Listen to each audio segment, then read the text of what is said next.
Justo Ruperto Long escribió un libro que se llama El primer disparo, y este libro lamentablemente pasa por Pando. Pero es una suerte tener hoy a Ruperto acá y poder evolucionar en un tema que para todos nosotros en Pando es delicado. Alejandro, ¿usted me ayuda a presentar a su amigo? Con muchísimo gusto, el agradecimiento. Allá a fines de febrero, marzo, nos comunicamos con Ruperto y le manifestábamos nuestra intención de que queríamos tener el honor que nos acompañara en esta segunda Feria del Libro. Y tenía que arreglar el tema de la agenda porque justo coincidía con esto que a todos los uruguayos nos deja también más que orgullosos, que fue su pasaje por allá, que ahora hará mención Ruperto a lo que fue, pero llegó a tiempo y dijo, ahí vamos a estar, así que el agradecimiento. Y bueno, y presentándolo oficialmente con su currículum, pichonero el hombre, Rosario, Uruguay. A mucha honra, como decíamos antes. Ingeniero, escritor y político, condecorado con la Orden de las Artes y las Letras de la República Francesa en el grado de caballero. Ha recibido la medalla al mérito Juan Zorrilla San Martín por sus obras sobre Lautréamont y Ferrer, su bestseller La niña que miraba los trenes partir, Aguilar 2016, fue publicado en más de 20 países, se ubicó entre los libros de autores extranjeros más vendidos en Italia y fue ganador del Libro de Oro en Uruguay. Su novela, La mujer que volvió del abismo, Aguilar 2018, recibió el premio Manuel Oribe de literatura. Ruperto, además, es autor de El ataque final, Aguilar 2023, Éramos tres niños perdidos en la niebla, Aguilar 2020, Piantao, balada para Horacio Ferrer, Aguilar 2014, No dejaré memorias, El enigma del conde de Lautréamont, Aguilar 2012, Hablando claro, Cruz del Sur 2009, y Che Bandoneón, Por el cielo que soñamos juntos, Cruz del Sur 2002. Varias de sus obras han sido traducidas y publicadas en el exterior. En conjunto con el músico Alberto Magnone, es autor del espectáculo Lautréamont en clave de tango, presentado en Francia, Bélgica, Argentina y Uruguay. Participó en 6 libros colectivos editados en Uruguay, Brasil y Paraguay.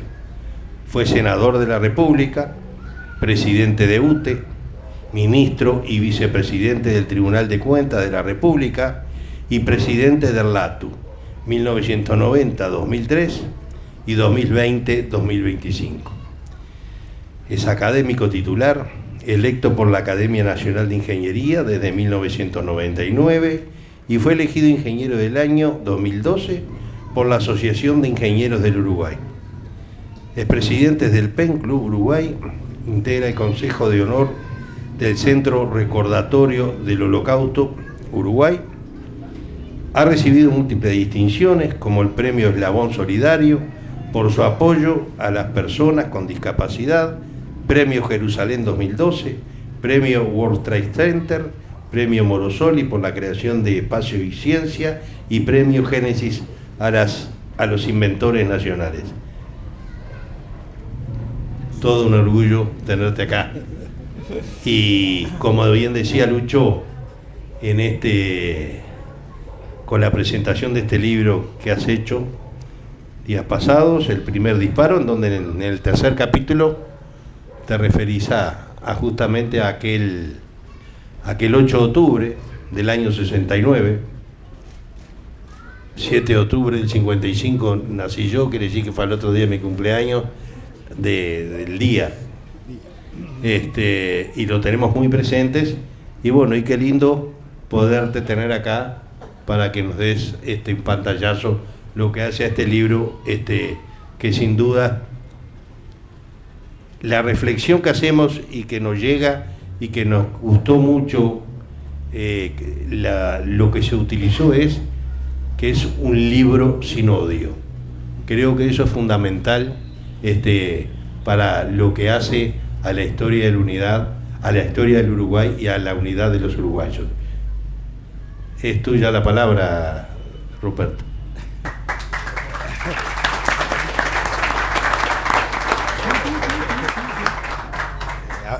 Amigas y amigos, bueno, un gusto de estar aquí en Pando, bueno, donde he estado, por supuesto, en muchas ocasiones, pero hoy me honra y me alegra mucho estar en esta Feria del Libro, porque yo creo, ustedes saben que me he dedicado muchísimo a la tecnología, al desarrollo, a la producción, a la calidad, etcétera, pero yo creo que todo eso, si luego no hay cultura y no hay trabajo de este tipo, es vano, se puede vivir mejor, tener mejores ingresos, etcétera, pero nos va a faltar un pedazo importante de la vida, que es la cultura, ¿no? ¿Verdad? Que eso nos enriquece y nos complementa de una forma extraordinaria. Así que muy orgulloso de estar aquí.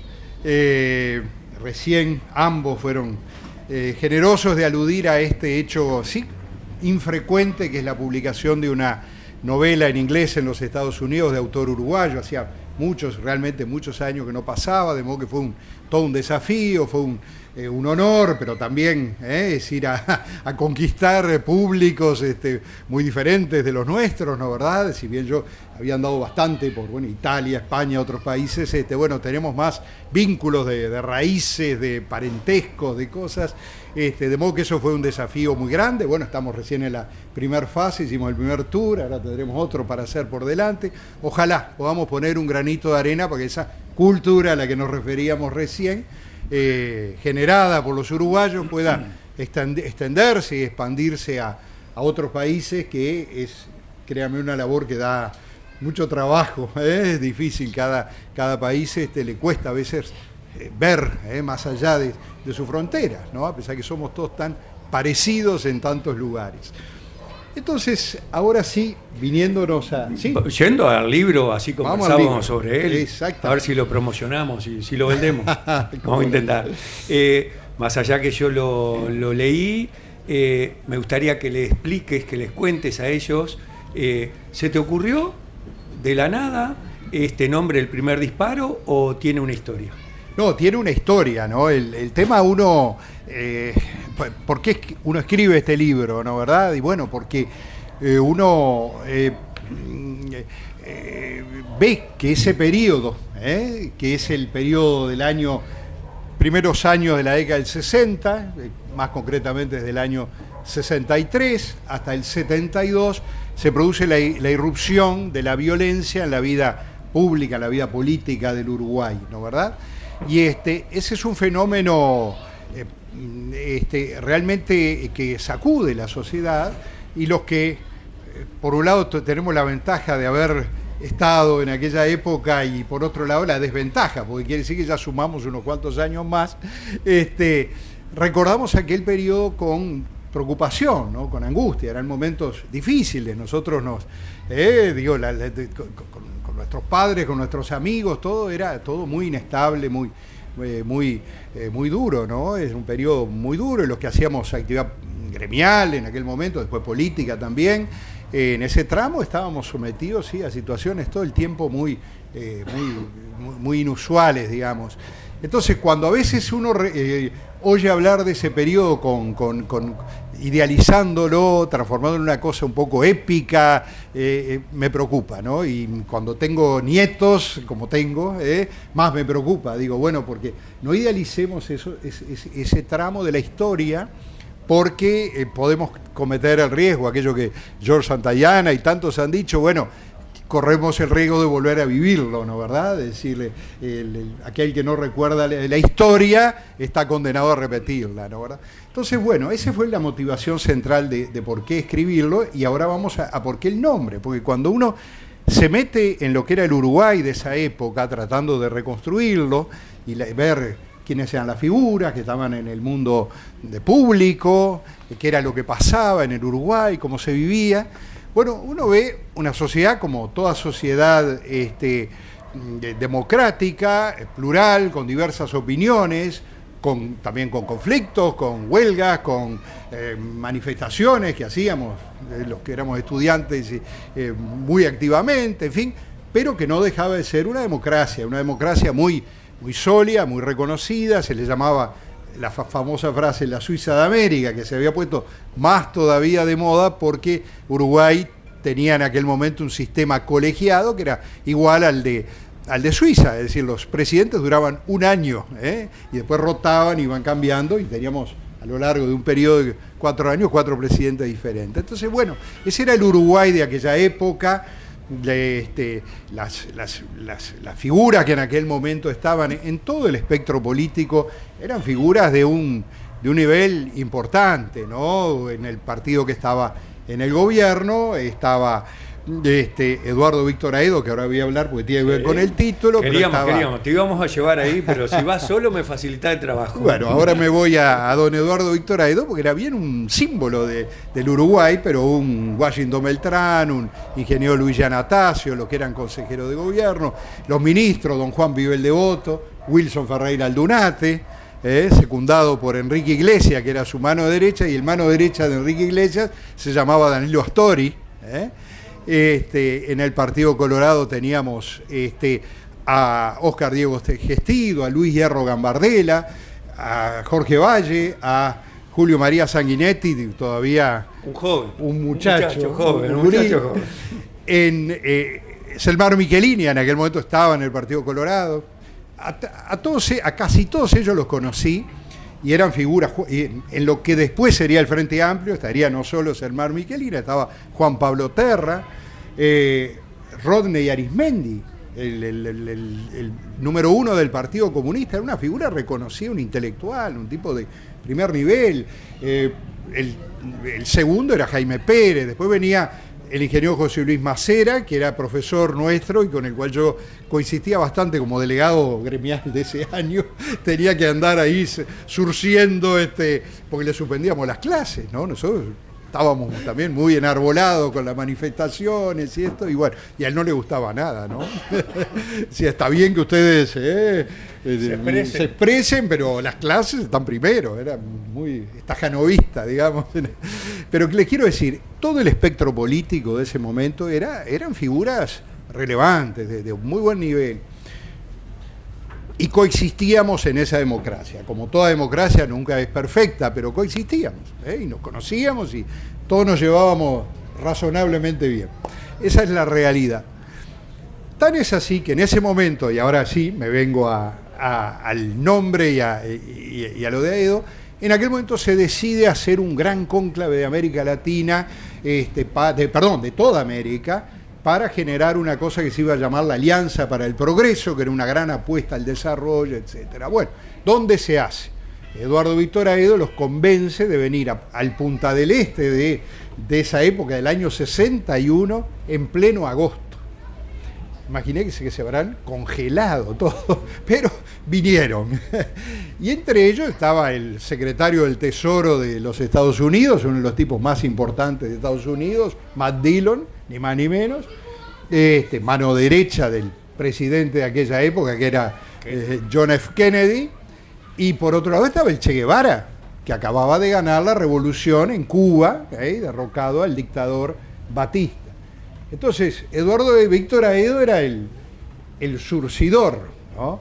Tanto que él era un hombre muy curioso, que había surgido de un origen muy humilde, pero que era un tipo de gran cultura. Y Pablo Neruda, cuando escribe el poema al Puente Curvo de la Barra, ese que todos conocemos, le pone a Eduardo Víctor Aedo, un hombre de tender puentes, le dedico este poema de los puentes. O sea, y entonces Eduardo Víctor Aedo invitaba, por ejemplo, ahí a la azotea, que era la casa que él tenía, a todos estos personajes. Y uno fue el Che Guevara. Y ustedes van a ver la foto, que está el Che Guevara con su boina negra y acá el libro contiene fotos. Es una novela con fotos, que es una cosa rara, pero lo he aplicado desde hace ya varios libros, como 5 libros, eso, y creo que ha funcionado bien. Y Aedo con su boina blanca, ¿no? Y al medio el mate el Che Guevara era de Argentina, así que tomaba mate también, estaba encantado. Y hay algunos lugares acá todavía, digo, sí, porque veo gente parada, si quieren acercarse a alguno, bueno. Si quieren sentarse, justamente que están parados atrás. Acá tenemos un par de sillas, por lo menos tenemos. Hay sillas por aquí. Y si no hay más allí.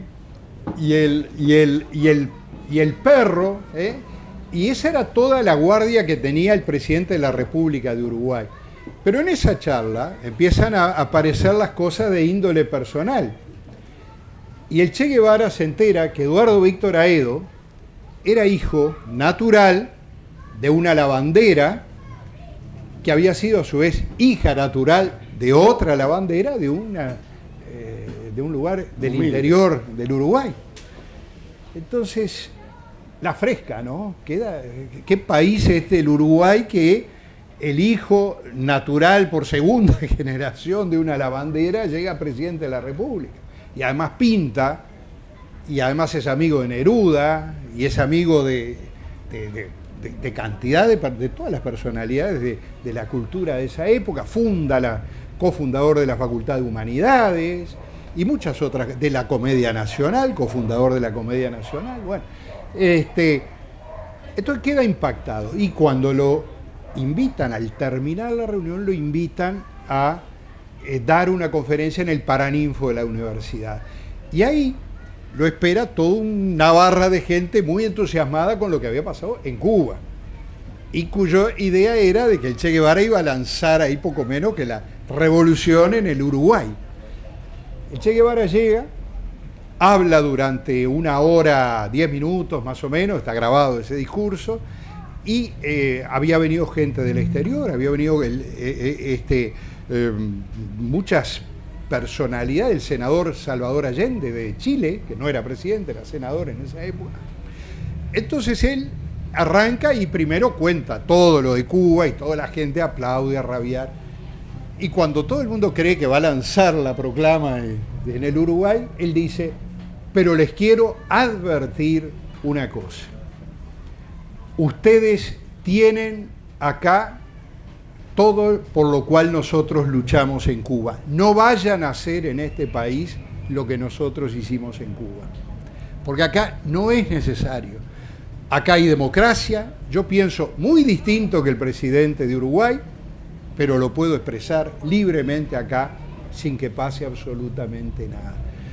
Y les voy a decir algo más, que les va a sonar raro que se lo diga un guerrillero. No hagan el primer disparo, porque después que se hace el primer disparo, nunca se sabe cuándo será el último. Entonces ahí surgió lo del libro El primer disparo, ese momento decisivo en el cual un grupo de gente, la mayor parte, la gente ahí se divide, ¿no? Probablemente la gente que era del Partido Comunista haya quedado conforme, porque ellos no estaban en contra de la lucha armada, pero los que ya estaban apuntando, pequeños grupos todavía, uno eran los Tupamaros, pero había otros que apuntaban a la guerrilla armada, a tomar el poder por las armas, bueno, habrán tenido una gran decepción. Pero lo cierto es que igual, a pesar de todo, 1 año y pico después, se produce en el Uruguay el primer disparo. Ruperto, me facilitas mucho la labor. Eran 3 preguntas, ya me contestaste las 3 y le agradezco. No. Agradezco. Pero me van a echar, entonces. No, al contrario, por suerte que yo no tengo que hacer preguntas, ya veo que están todos muy conformes. No salgo de la tapa. Víctimas invisibles en el Uruguay de la guerrilla. Así que el primer disparo, pero las historias van a ser sobre víctimas invisibles, pregunto. Sí, el libro tiene como dos formas de leerlo. Una, los hechos históricos que se van sucediendo.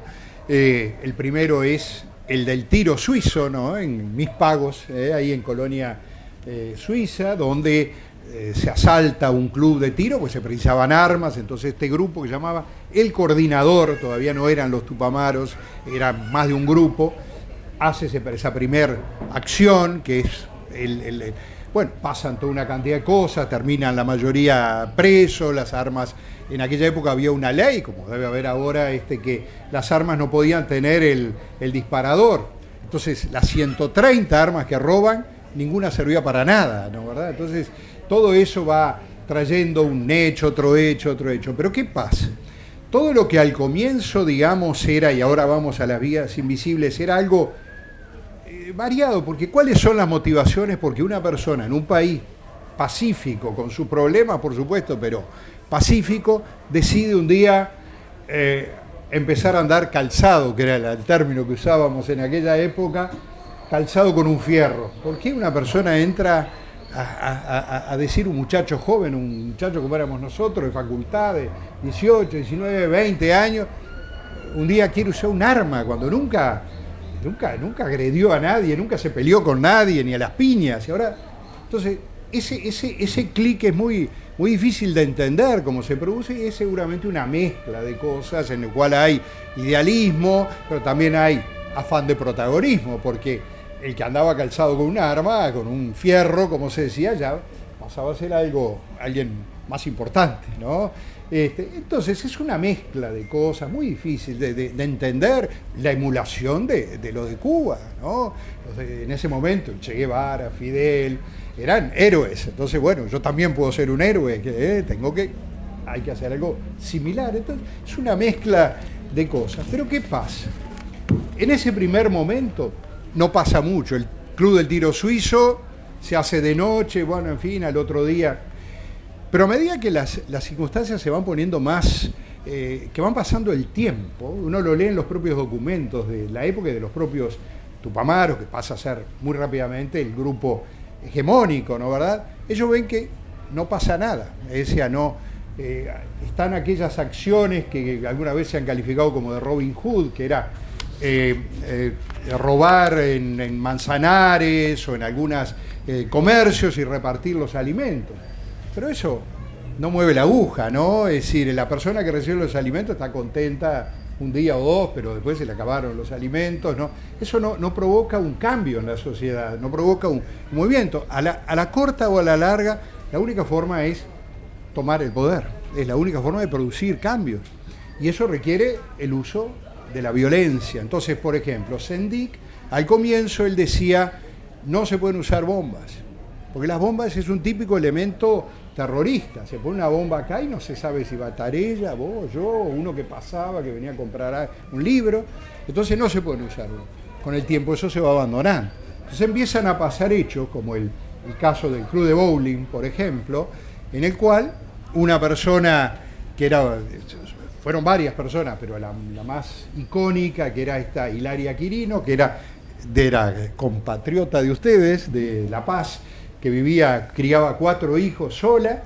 Ella era lavandera, consigue un trabajo en el bowling de Carrasco, se levanta todos los días a las 4 de la mañana, tiene que cruzar la ciudad para ir allí. Un día llega, está ella, está el que de la panadería, está nada más que toda gente de trabajo y no hay nadie, y de repente entra un cierto comando allí, los encañona, los tira al suelo, le pregunta, ¿y vos qué haces acá? No, yo soy la lavandera. Bueno, pero no te preocupes, digo, no te va a pasar nada, que esto que el otro, bueno, lo que siempre se decía. Y de repente esos muchachos, que eran muy, muy jóvenes, 20, 21 años, con una cantidad de explosivos muy grandes, los manipulan mal y todo aquello vuela. Y ustedes habrán visto, está la foto en el libro, es como una especie de bombardeo de una guerra, en un edificio de 3 pisos, todo deshecho, que en parte le cae arriba a Hilaria Quirino. Bueno, luego un muchacho que en esa época desconocido del barrio, que era Servino, el que luego caería con el avión de los Andes, seguro, es el único que se anima, nadie más se anima a entrar, es increíble, porque él conocía ahí, iba a veces a jugar al bowling, que esto y que el otro, y logra sacarla a ella, pero con la pérdida de una pierna y con una cantidad de... Y bueno, ella queda con discapacidad por todo el resto de su vida. ¿Cuánta gente sabe quién es Hilaria Quirino? Es una heroína, era una heroína, se levantaba a las 4 de la mañana, ¿no? A laburar para sus hijos, ¿no? Y sin embargo su nombre no no quedó en los libros. Entonces este libro pretende ir recogiendo algunos de esos nombres, no todos, porque son muchísimos, son más, si tomamos la gente que murió, la gente que fue secuestrada, la gente que tuvo, como ella, daños, son más de 100 personas, es muy difícil, el libro recoge unos cuantos casos, pero son pocos. Y eso, si quieres, nos puede llevar a un caso que sucede acá. Déjame hacerte la pregunta. No, queríamos justamente, en uno de los capítulos, Pando tiene su víctima invisible y tú le das nombre y apellido, lo cual muchos están agradecidos. Y vemos que hiciste toda una descripción de Pando. Queríamos saber cómo trabajaste el copamiento a Pando. Acá está parte de la directiva del Urupán, está agradecido que nombrás al Urupán. ¿Cómo no? Tanto porque nombrás al Urupán y no al Solís, estuviste muy bien ahí. Entonces queremos saber cómo fue tu estudio del llamado. Claro. No es socio, él es... No, vamos a aclarar algo, para suavizar el tema. Usted nació en Rosario, pero ¿en qué calle se crió? En la calle Pando. Bueno, el hombre es un pandense más. Se vino a Montevideo y se crió en la calle Pando. Aprendió a caminar, a andar en bicicleta en la calle Pando. Sí, me trajeron de bebé, ¿no? De niño, creo que, no sé si un año tenía, y me crié en el Reducto, en la calle Pando, ¿no? 2858. Ahí mismo. Yo soy de ese barrio. Eso y Colonia son mis referentes, así que Pando lo tengo muy bien. incorporado. Vamos al libro, porque si no se nos va el tiempo y sabemos que te tenemos que dejar ir. ¿Cómo fue tu estudio, tu recopilación? Yo voy a decir, del llamado copamiento de Pando. No voy a decir el copamiento de Pando, el llamado copamiento de Pando. Bueno, yo me basé, como en todos los casos, que pude acceder a la documentación de los diarios de la época, lo que hay en los archivos, lo que hay en diversas... y después procuré hablar con testigos, con personas que conocían Pando de aquella época y también con alguno, por lo menos, de los directamente involucrados en el hecho. Con todo eso logré más o menos armar algo que, como tú decías, no me acuerdo cuál de los dos, y la frase en realidad es de Mónica Botero. El libro es un libro sin odio, ¿no? Acá no es para echarle las culpas a alguien, no. Es para tratar de reconstruir los hechos y entender cómo sucedía. Entonces, en ese momento, sí, yo identifiqué algunas de las instituciones de Pando que eran más conocidas, por supuesto, las referenciales era la de la jefatura de policía, los 3 bancos, que eran un poco que esos eran los objetivos básicamente de esa acción de Pando, y luego había algunos clubes que eran icónicos, como el Urupán, por ejemplo. Se agradece. Tenemos una camiseta ahí para darte. Pero luego alguna gente, como no nombré todas las instituciones de Pando, estoy ahí en algún cierto déficit. Va a tener que salir una edición corregida y aumentada. Que te hagan socio vitalicio si te quieren de socio. Bueno, entonces ahí se describe, ustedes conocen seguramente mejor que yo, pero bueno, está descrito. Obviamente el hecho más central es la toma de la jefatura de policía, donde había 7 policías, ahí se produce un cierto tiroteo después de un rato, primero no, después sí. Bueno, ahí está descrito más o menos la secuencia, minuto a minuto, cómo se van dando los hechos.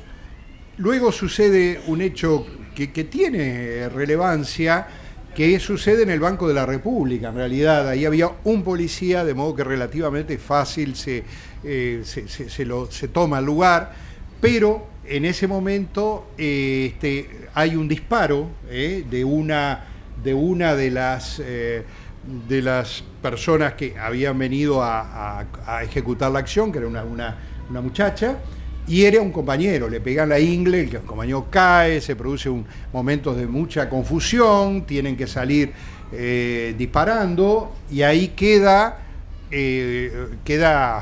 olvidado, digamos, una persona que estaba adentro. Cuando va a salir, dada el revuelo que se había producido, ve que ya se habían ido sus compañeros. Entonces, cuando va a salir, justamente se encuentra con un policía que venía llegando y lo arresta. Ahora, el detalle es que esa persona se llamaba Eleuterio Fernández Huidobro. Él fue uno de los dos fundadores de los Tupamaros, junto con Raúl Sendic, una figura clave a quien conocí muchísimo, ¿no? Y después de todo eso, y muchas veces hablamos, y a uno le cuesta entender, porque digo, él escribió varios libros también, y el único que escribió, creo que no era de política, era sobre energía. Y yo fui el presentador, me pidió que yo fuera el presentador del libro de él, que hicimos en el Cabildo de Montevideo, o sea que quiero decir, no tengo en esto ningún tipo de prejuicio, cuesta entender cómo un muchacho que tenía 20 y pocos años podía tomar esas iniciativas y defenderlas, incluso a posteriori, decir, no, eso era lo que había que hacer en esa época. Bueno, es muy, muy tremenda esta época, pero lo cierto es que él termina preso. Pero en paralelo sucedía el siguiente hecho, que también ustedes seguramente lo conocen muy bien. Una pareja de Pando, Carlos Burgueño, y su esposa se llamaba Carmen, acaban de tener un hijo, lo habían tenido en la Mutualista Fraternidad en Montevideo. Entonces, al otro día le dice Carmen a Carlos, tenés que ir a contarle esto a los amigos, a los parientes, a toda la familia. Él estaba en un momento psicológico complicado, no sé si ustedes saben, porque él trabajaba en una papelera, digamos, todos saben cuál, en la cual él era encargado, y por defender a un compañero que había estado ahí en un lío, lo terminan despidiendo, ¿no? Por él. A él tanto lo valoraban que le dicen, no. Bueno, se dio esta situación, pero usted se queda viviendo en la misma casa que está, que es de propiedad de la empresa, hasta que consiga trabajo en otro lado. Pero bueno, él estaba con la última frase que él le dice a su esposa, a Carmen, le dice, quédate tranquila, que Dieguito, que es como se le llamaba el niño, que lo iban a poner, viene con un pan debajo del brazo, diciéndole, nos trae lo que hoy día no tenemos, la inseguridad, bueno, entonces él se viene y se va a este bar que se llama U, que yo, bueno, lo he visitado varias veces, a pesar que no está obviamente funcionando, además con ese nombre tan singular. Se reúne con los amigos. Él estaba en esa situación de gran alegría y también de preocupación, porque no tenía muchos recursos y era un tipo muy generoso, era de siempre, por ejemplo, si alguien le pedía algo, él lo invitaba con comida, con algo. Bueno, ahí reúne, viene el dueño del café, o el encargado que estaba al frente del café, que había perdido un hijo hacía no mucho, y le dice, bueno, disfrutá este momento, este es el mejor momento de tu vida, ¿no?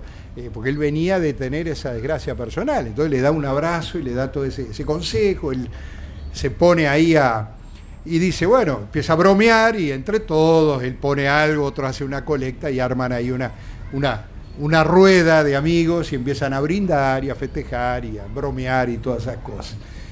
Y en eso estaban, cuando al lado, si no me falla la memoria, la que estaba era el Banco Italoamericano, ¿no? Exactamente, estaba al lado.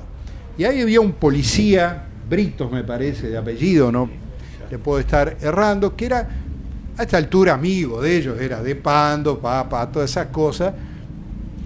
Y en determinado momento ve venir un vehículo negro, contramano por la calle, y este hombre sale, el policía, momento, a pararlo.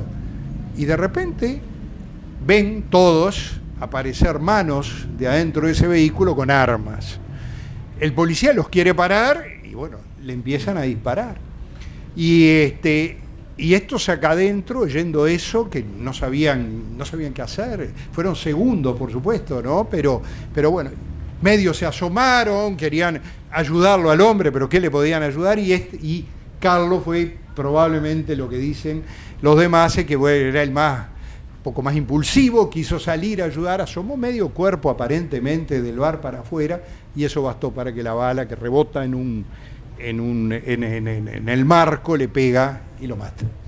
Esa es la historia de Carlos. Entonces cae, y la última frase que dice, no me dejen morir, que mi hijo tiene un solo día. Recién.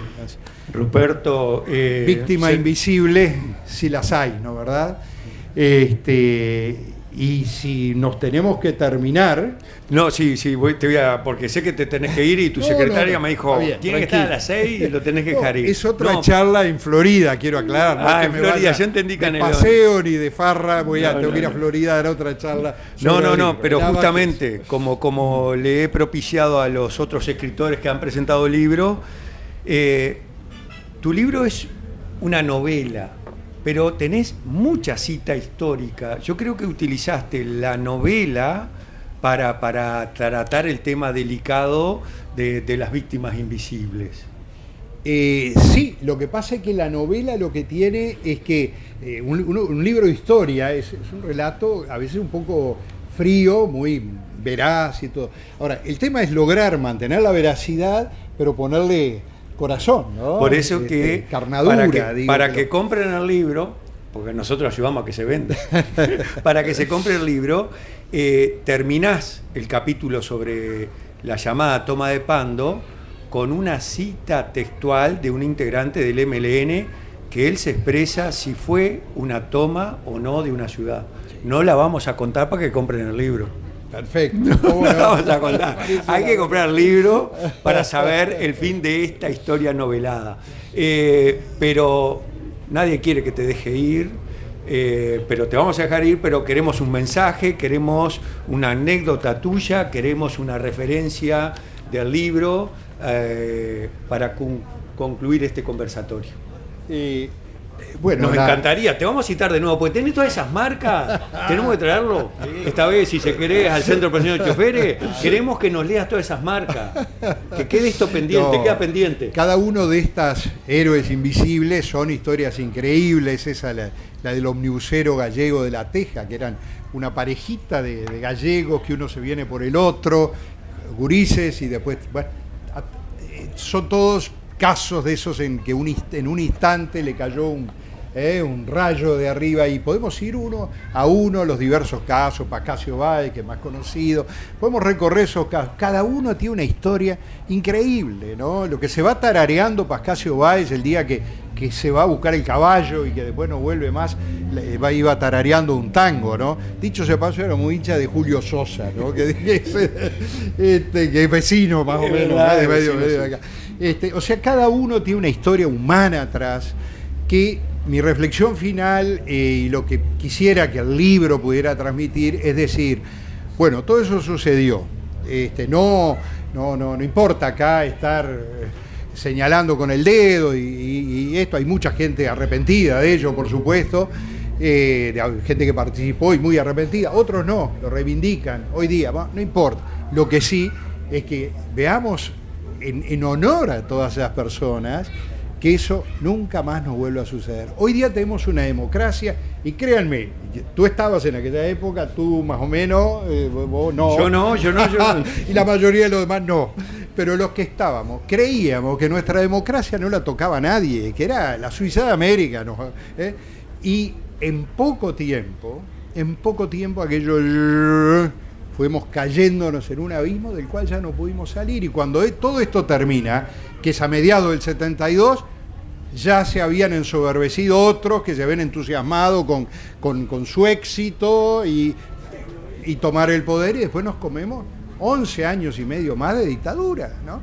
Entonces, eso no nos puede volver a suceder. Miren que nosotros nos creíamos la misma historia, creíamos que era un país que, bueno, tenía problemas, pero que nada iba a pasar, y pasó. Y yo quiero ahora sí terminar, porque esto nos es algo... Nos encanta, si nos lees, nos encanta. Poco conocido, es decir, Carmen, la mamá de Diego, de este niño de un día, pintaba muy bien. Y acá ustedes van a ver un dibujo de su novio de aquella época, y él hizo otro que bueno, no sé si es bueno o malo, pero no era tan conocido. Ella sí termina dando clases y todo eso, ya en esa época, porque yo ya tenían 29 y 24, me parece, en el momento que transcurre el hecho. Pero sí, Carlos escribía poemas, y escribió este último, que se lo había regalado a ella unos días antes, que dice lo mismo. Entonces me parece que es lindo cerrar como un homenaje a la vida que continúa, ¿no? ¿Verdad? Que continúa a pesar de los pesares, y ahora es nuestra la responsabilidad, como decía antes, de que no tengamos más estas historias. Eres el cielo que yo busco, se lo dedica a su amada, ¿no? Eres la pureza que mi alma encierra, eres la vida que sobrepasa mi corazón en grito eterno, eres la esencia divina que acorrala mi esperanza. Eres el dolor aprisionado en las garras de mi cerebro, eres el pasado, presente y futuro que adormece mis sentidos. Eres el fruto de mis devaneos, mi ilusión atormentada, eres parte de mi ser, de mi gloria y mi soñar. Eres canto angelical del cielo que envejece, eres poesía soñada de naturaleza que surge. Ese es.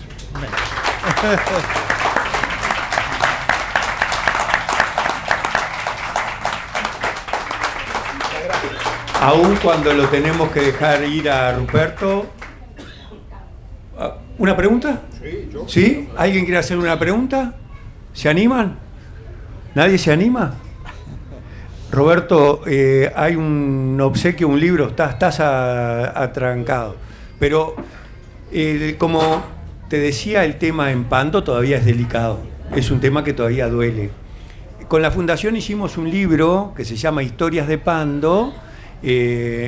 Tenemos distintas historias personales, pero también tenemos historias sobre la primavera, sobre la feria de los domingos, y no podíamos dejar de lado la toma de Pando. Cuando vimos distintos vecinos, actores, le dijimos, ¿no escribí sobre la toma de Pando? Y dice, no, porque yo todavía estoy enojado y no quiero, se va a enojar mi vecino, que no. Entonces crucé a la otra vereda y le dije, ¿no escribís tú sobre la toma de Pando? Porque precisamos dejarla en las historias de Pando. Me dice, no, porque para mí fue el mejor homenaje al Che Guevara, pero sé que a mi vecino le duele, así que yo no escribo. No pudimos encontrar quién escribiera. Asumo la responsabilidad. El día de la toma de Pando yo tengo 1 año y 9 meses. Me entero que hubo guerrilla y dictadura en el año 82, ¿no? Tuve una familia que me protegió de todo y recién en el 82, en el 83 me entero. Hablaba el otro día con Alejandro, en el 80 no entendía, mi padre estaba festejando, pero decían que habían perdido, era una cosa que muchos años me llevó a entender. Pero lo que los vecinos me habían contado, pido disculpas públicas, yo escribí lo que vas a leer acá de la toma de Pando, pero recibe de todos los vecinos este humilde libro que tiene varias de nuestras historias, incluido eso, que asumo la responsabilidad y le viero a todos los vecinos de lo que leas y no estés de acuerdo. ¿Sí? No, ya veo que es un libro de gran factura, ya uno se lo olfatea a esta altura, ya se da cuenta, pero lo voy a disfrutar leyéndolo, por supuesto, ¿no? Muchísimas gracias. Gracias a ti. Muchas gracias. Muchas gracias, Ruperto.